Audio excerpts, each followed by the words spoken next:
So thank you for having me here. It is a pleasure to be back at Benny's conference and to enjoy his wonderful hospitality. And this is joint work with Nick Ganchev, who now is in Warwick, and with Rachel Lee at the University of Alabama. And we have been thinking about how market mechanism can increase sustainability. We already have published a paper in which we have been looking at the effect of the threat of exit and the divestitures and how it can help to increase firms' sustainability. But here we look at mutual funds.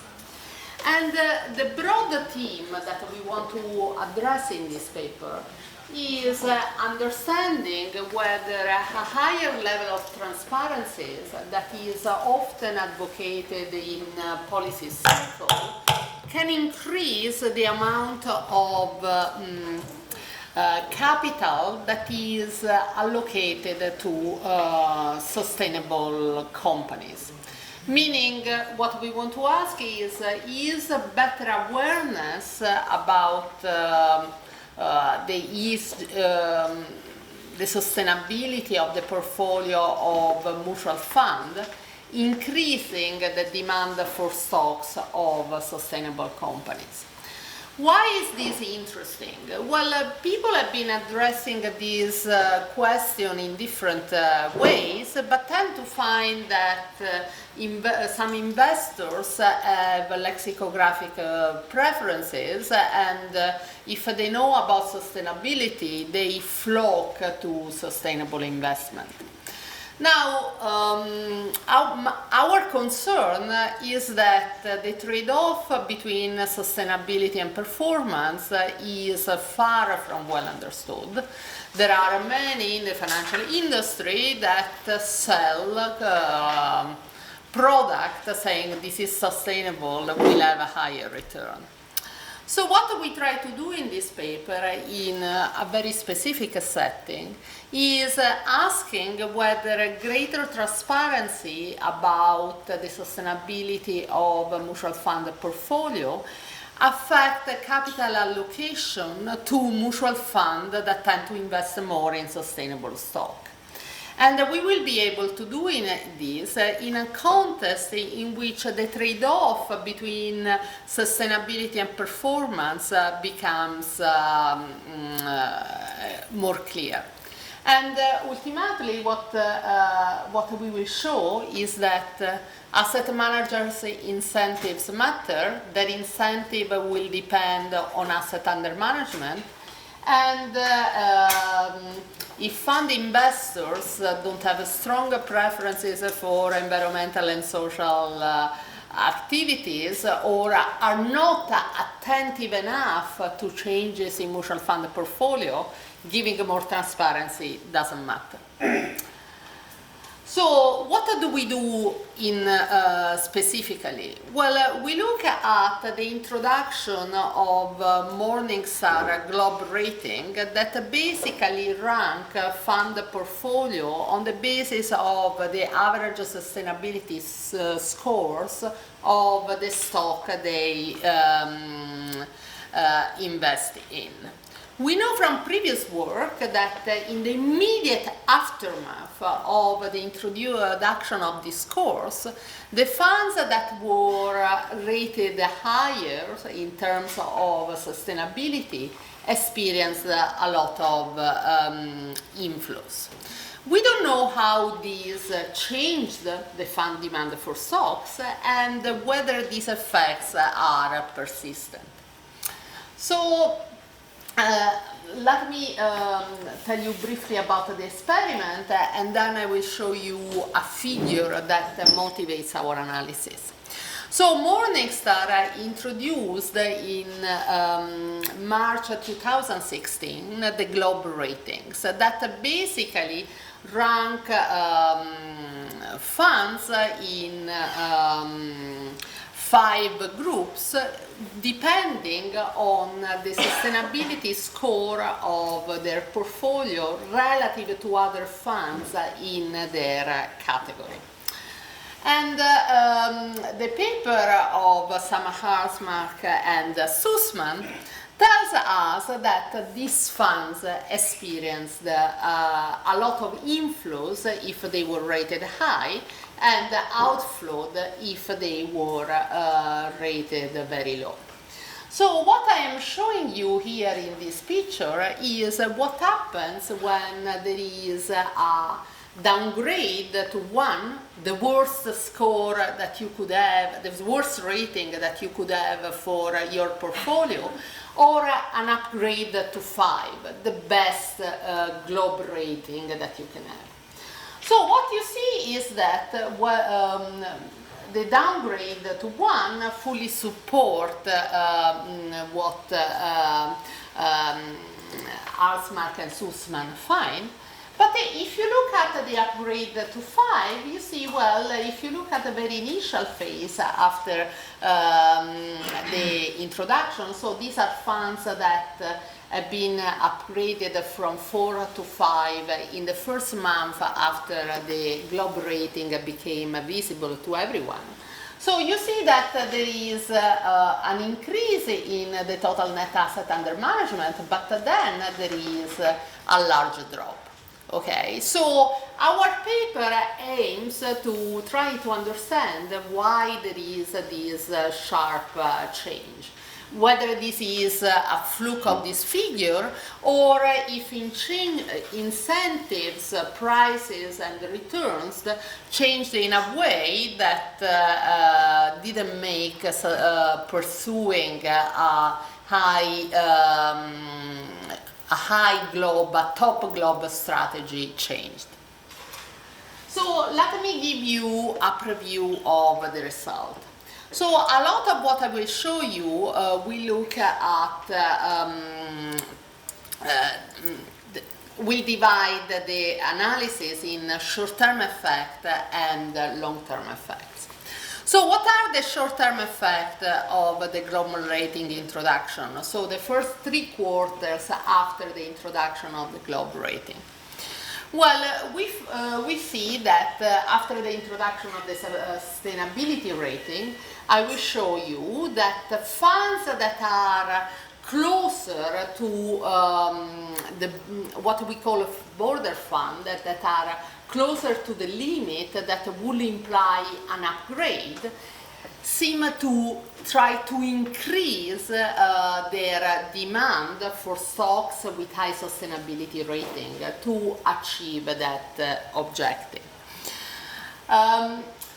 But I will also show you that the stocks with high sustainability rating underperform in this fund's portfolio.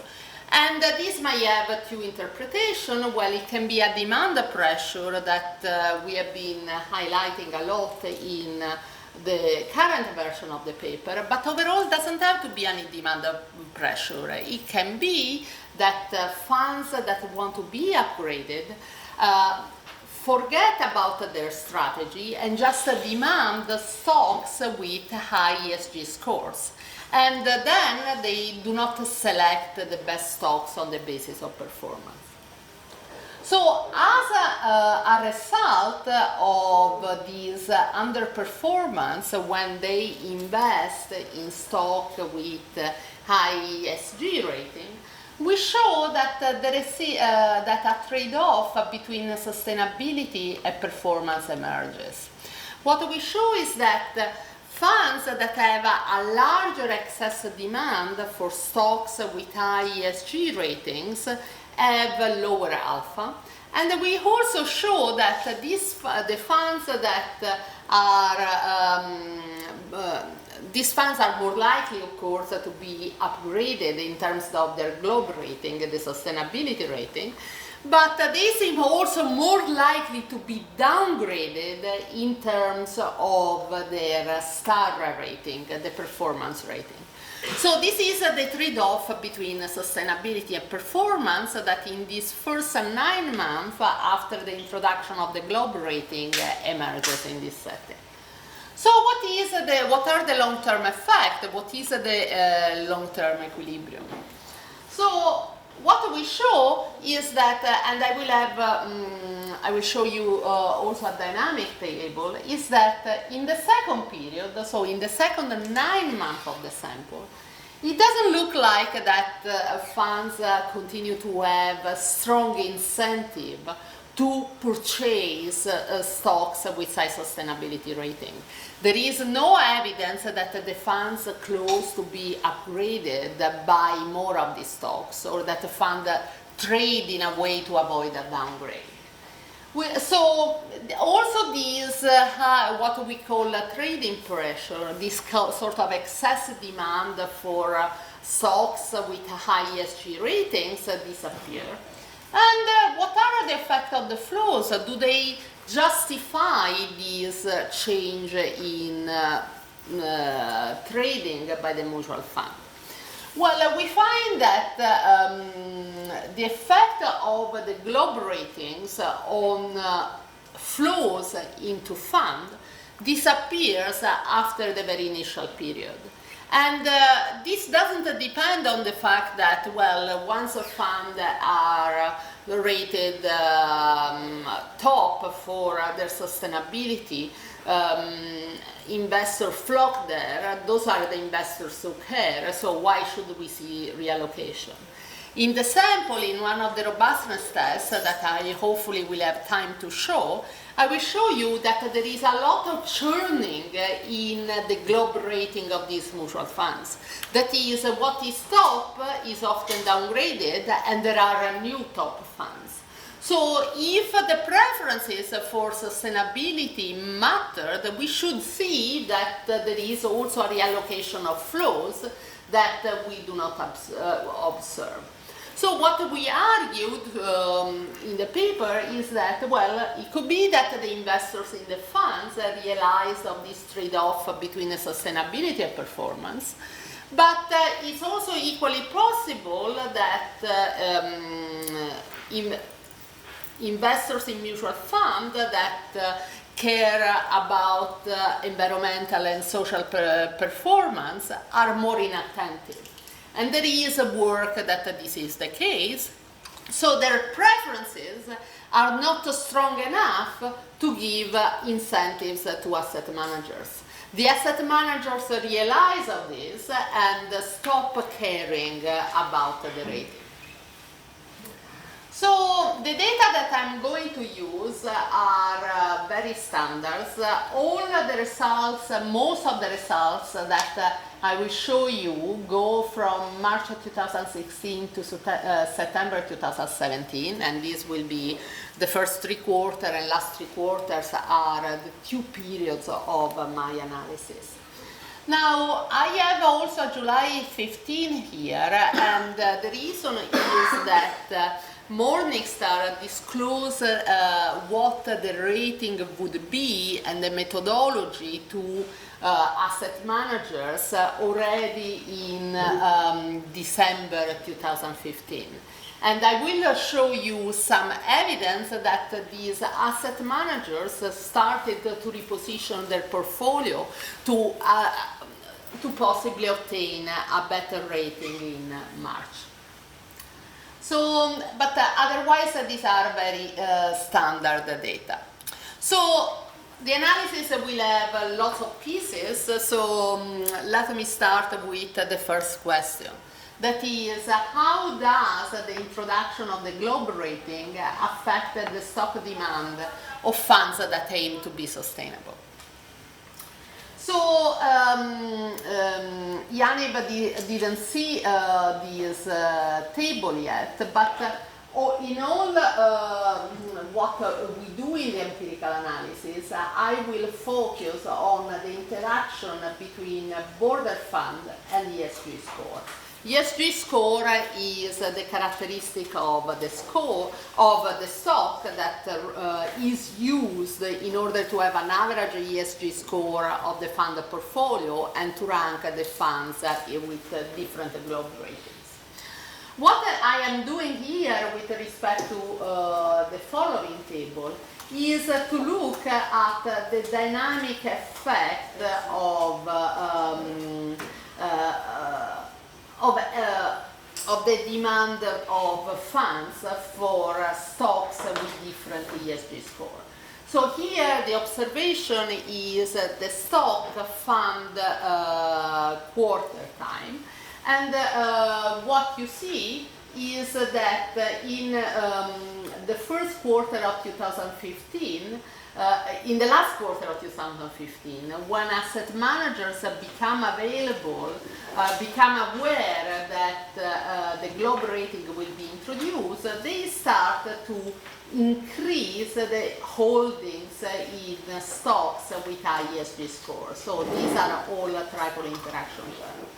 What you see here is, however, that in the last 3 quarters of our sample, we don't find that this is going on any longer. So the ESG score of the stock doesn't matter any longer, even if the fund is very close to the cutoff to be upgraded or to avoid being downgraded.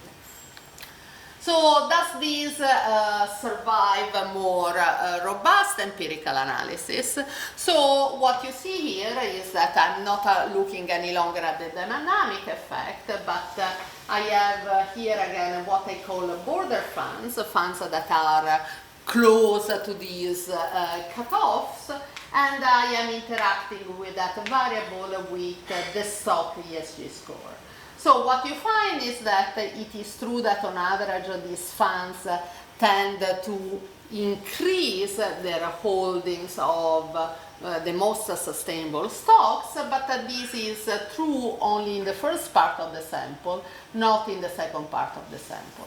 We do some reality checks here. So which funds should have stronger incentive to try to improve their globe rating? So remember, this is a ranking in which funds are ranked with respect to other funds in the same category. Now, Morningstar category are such that some funds have many peers and others have very few peers. Overall, if you improve a little bit, you might be more likely to succeed in being upgraded if you are in a category with relatively few peers. And what you see is that here, this is precisely what we find. And we find that this effect is driven by active fund. It is not there for passive fund. And again, this is what we would expect. It's only active fund who can tilt their portfolio. So then we look at, we aggregate this information at the stock level, and we look at, on average, whether the stocks of a given firm are demanded more by funds that aim to be upgraded with respect to the other fund in our sample. And this is what you see here. You see that our measure of excess demand that derives from this desire to be upgraded as a very strong correlation with the ESG score of that particular stock in the first part of our sample.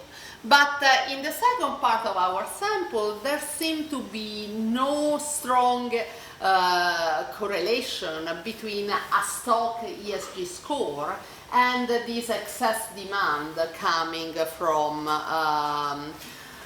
funds that are closer to the limit and could be more likely to be upgraded. So we can, the evidence that I have just shown you in a figure can be obtained also in a multivariate analysis. Here again, the observation is the stock quarter, and what you see is that there is a an increase in the relative demand for the stock by funds that are proximate to be upgraded or downgraded, but this is only in the first period. So one possibility, and this is our running hypothesis, I will hopefully have time to discuss alternative explanation that we dismiss, is that the incentives to pursue a better sustainability rating vanish because, as my figure would suggest, the funds realize that, well, a better performance brings more asset under management than better sustainability performance, okay? And this, again, could be driven. So what I will do now is that I will try to indeed document that more investment in stocks with high ESG score leads to more, to poorer performance. And again, this could be driven by demand pressure leading to overvaluation, but that's very hard to show in such a short sample period, okay? So this could just equally be poor stock picking, okay? So first thing we do is that we look over our short sample period at the performance of a portfolio that goes long stocks that have very weak ESG ratings, the one that the globe funds that want to improve the rating sell, and that go long the stocks that these bond funds demand. So what do you observe here? Well, you observe that such a strategy would bring a positive alpha. So what this would tell you is that funds and in general investors that aim to achieve better performance should have an incentive to trade against the globe funds. In the paper, we show some evidence that funds that could be upgraded for their performance ratings indeed exploit this kind of alpha. Okay. So, but also what you see here is that the effect is in the first subperiod, but is not in the second subperiod. The effect is stronger when we use an equally weighted portfolio. I'm not very surprised in the sense that whether this is demand pressure or is stock picking, both would matter most for relatively smaller stocks. And I can also tell you that some people argue, oh, but you have the last quarter of 2016. We all know that Trump was elected, and anticipation of regulations that were in favor of polluting firms could have determined this pattern. But actually, if we exclude the last quarter of 2016, the last few months of 2016, this pattern is still there. So, conditionally on the fact that this is not a long time series, this doesn't look like being driven by Trump. We are trying to get at another way to look at this trade-off between sustainability and performance. And basically what we are looking at is at the exposed performance of stocks that have a high ESG rating that have been purchased by funds that end up being upgraded for their global rating. And what you see here is that funds seem to perform more poorly when they buy high ESG stocks rather than buying other stocks. Other funds, we have to develop more of these tests. So here is the fund level trade-off between sustainability and performance. So what you see is that the funds that have been demanding a lot of stocks with high ESG ratings have a lower alpha, considering factor exposure and so on. And this trade-off can be shown also considering the star rating. So the star rating are some ratings that Morningstar attributes to funds based on their historical performance. Of course, they are stickier, okay, because they weigh also the performance in the past. Said that, the rating is based on a continuum measure, and if a fund is close to the border, well, it might be upgraded or downgraded. And what you see is that this fund that do poor, that we have found before doing relatively poorly by buying high ESG rating stocks are more likely to be upgraded in their star rating. And all of these is especially in the first sub-period. So now let's look at the fund flows and try to understand why this equilibrium emerged. So what you see here is that we look at the effect of the global ratings on flows in the first 3 quarters and the last 3 quarters after the ratings became observable to investors.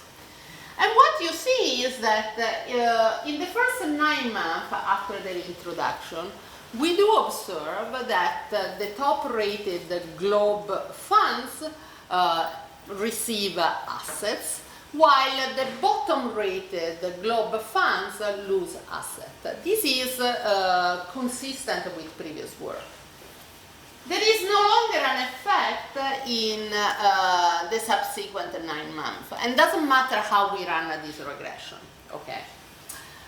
So, the effect is true for institutionals and retail classes. So basically, our interpretation is that the asset managers realize that one, by pursuing a better global rating, they were worsening their performance. We know that performance matters for inflows, and the global rating stopped mattering, okay? One possibility why they stopped mattering is that investors in US mutual fund only care about performance. The other possibility is that they are inattentive.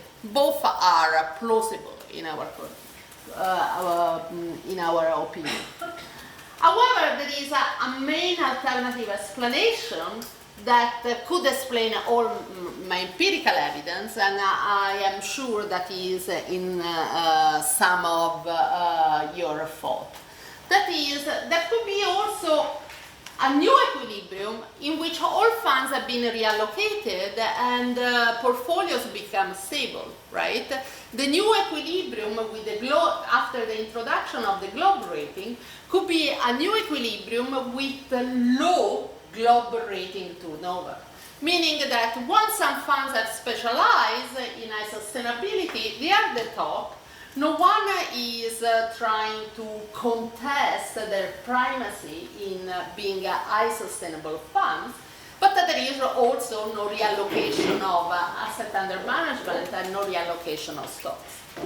Let's see if this makes sense. So what you see here... Was there any shift to MECCI index? Like in the last 2 years, instead of using the globe index for ESG, like JP Morgan, look more on other index, might be the reason? Okay, I will come there. Okay, so I will come there, but I will come. Oops. Okay, now that's I want. One alternative offer. Okay, can you put back the slideshow? Yes. So other global ratings here doesn't really matter because I want to use this experiment in which some become visible at the beginning matter, and then I want to explain why they stop mattering. Okay. But you are right that at some point Morningstar changed a bit the methodology. There is another way of ranking this fund based on climate change. But we don't find that that matters. Okay. But what is really the main competing explanation that could contest the empirical evidence of what I am showing is this issue about I can go there. You see, about the turnover. So what you see here is that there are a lot of upgrades and downgrades also in the second sub-period. And I've shown you, and the previous work agreed, that the upgrades and downgrades that matters most are the one to the top and the downgrades to the bottom rating. And what you see is, if anything here, the churn is even higher in the second sub-period. So this is not a new steady state, okay? What is relevant here is that the flows do not answer any longer to globe rating upgrades and downgrades. But there is, we know that alpha matters for inflows into mutual funds, and the performance rating also matter a lot. Okay, so we have the robustness that I discussed before. Also, other measures of sustainability that are more continuous don't seem to matter.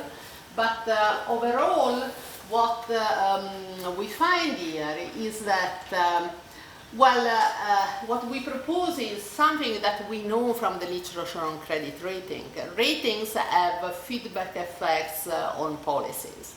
And in the case of the sustainability ratings to US mutual funds, it looked like that achieving a better globe rating implied a trade-off with performance.